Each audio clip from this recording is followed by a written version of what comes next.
ஐயா கூப்பிட்டு தான் நான் வந்தேன். சொல்லியிருந்தேன் ஐயாட்ட, சார் காசு போட்டேன் என்னை கூப்பிட்டுங்க ஐயா அப்படின்ட்டு. ஏன் என்னை கூப்பிட்டாங்க வந்துட்டு 3 நாள் ஆச்சுமா நீங்கள் இன்னும் வரலையே அப்படின்னாங்க.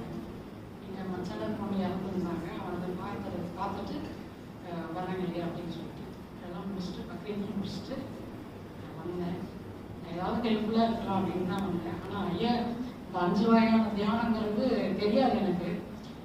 பேர் தான் மாற்றி வச்சுருக்காங்க அப்படிங்கிற மாதிரி தான் நான். ஆனால் எல்லாமே நல்லா இருந்தது. ஒரு நாணயத்துக்கு எப்படி 2 பக்கம் இருக்குது, அந்த மாதிரி ஞானம் புரிதலும் இந்த தியானம் ஒன்று சேர்ந்தா ஒரு நல்ல ஒரு ரவுண்டு ஷேப் நம்மளுக்கு ஃபுல்ஃபில்லாக இருக்குது. நம்ம பேசக்கூட எனக்கு அவ்வளோ நிறைவாக இருக்குது இந்த தியானம். ஒருத்தருக்கு ஒருத்தர் பேச வேணாம் அப்படிங்கிறத நாங்கள் புரியாத விஷயத்த கேட்குறவங்களுக்கு இல்லை எங்களுக்கு புரியலைனாலும் புரிஞ்சவங்கள்ட்ட இப்படி டிஸ்கஸ் தான் பண்ணுறோம். இந்த தியானத்தை பற்றி தான் அதிகமாக டிஸ்கஸ் பண்ணுறோம்.